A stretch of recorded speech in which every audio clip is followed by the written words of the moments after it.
Husband wife का जो रिश्ता है ना, वो इस दुनिया का सबसे ऊंचा रिश्ता है, सबसे पहला रिश्ता, बहुत ज्यादा मजबूत, लेकिन इसके साथ साथ बहुत ही ज्यादा कमजोर भी होता है।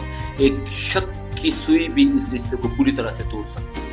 हस्बैंड वाइफ का जो झगड़ा होता है वो एक जख्म की तरह है। जब आपको कोई जख्म होता है तो आप सबसे पहले उस जख्म को छुपाते हो ताकि मक्खियां उस पर ना बैठे और उसके अंदर अंडे ना दे। फिर उसमें कीड़े पैदा होंगे और वो एक दिन नासुर बन जाएगा और फिर कैंसर बन जाएगा और आपकी मौत हो जाएगी।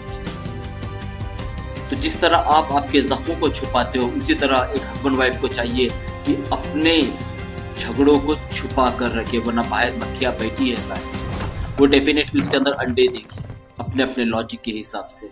और ऐसे लोगों के पास तो राय मशवरे के लिए बिल्कुल भी ना जाए, जिनको कोई अक्ल ही नहीं है, जो वन साइडेड सुनकर जो फैसले करते हैं या फिर जो अपना लॉजिक वन साइडेड सुनकर अप्लाई करते हैं ना, ऐसे लोगों के पास तो जाइए भी मत, वरना ये आपके जख्मों को 100% कैंसर बना देंगे, आपका रिश्ता तोड़ देंगे ये लोग। आपको चाहिए कि आपका जख्म छुपाए, इसी में आपकी बेहतरी है।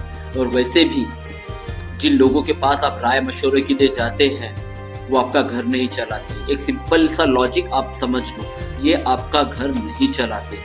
जो भी होगा अच्छा या बुरा, चाहे आपका हो या आपके औलाद का, सब तो आपको ही संभालना है। तो फिर क्यों इन लोगों के पास जाना है, तो क्यों इनको आप बड़प्पन देते हैं और ये बड़े बनकर न जाने कैसे कैसे फैसले करते हैं। और फैसला करने के लिए इनकी लेवल भी तो होनी चाहिए। आप किन लोगों के पास फैसले लेने के लिए जाते हो? क्या उसको कुरान और हदीस का इल्म है? वो वाला इल्म मत बताइए मुझे जो सब लोगों के पास होता है। लॉजिकल इल्म की बात कर रहा हूं मैं। क्या वो इंसान उतना इंटेलिजेंट है? क्या वो इंसान उतना ज्यादा पोटेंशियल रखता है? क्या उस इंसान में उतनी इंटेलेक्चुअलिटी है वो समझे इन बातों को? जितने लोगों को मैं देखता हूँ यहाँ पर बैठे हैं फैसले करने वाले, ये लोग तो बस वन साइडेड सुन लेते हैं और जैसे ही सुनते हैं फौरन फैसला सुना देते हैं। ये तो कभी अदर साइड को सुनने का भी नहीं सोचते, जबकि प्रिंसिपल ऑफ नेचुरल जस्टिस ये कहता है कि you have to listen both the sides, आपको दोनों साइड को सुनना चाहिए। तो समझ लीजिए, जो इंसान सिर्फ आपका सुनकर आपको डिसीजन दे रहा है तो वो सबसे बेवकूफ इंसान है, और उससे बड़े बेवकूफ आप हो जो आप उसके पास फैसला लेने के लिए जाकर बैठे हो। आप उससे बड़े बेवकूफ हो जब उसने सामने वाले को सुना भी नहीं और उसने फैसला ले दिया। तो बन गया आपका रिश्ता, बन जाएगा, बहुत बेहतर बन जाएगा और आपकी जिंदगी भी बहुत बेहतर हो जाएगी। समझो, जितना ज्यादा हो सके अपने जख्मों को छुपाओ और जितना हो सके अपना रिश्ता आपस में अच्छा करने की कोशिश करो।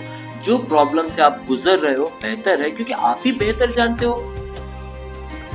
हस्बैंड वाइफ का जब झगड़ा होता है तो इसका फैसला जो है तो घर वाले बैठ कर लेते हैं। मैं तो समझ ही नहीं पाता हूँ इस लॉजिक को कि ये कैसा लॉजिक है।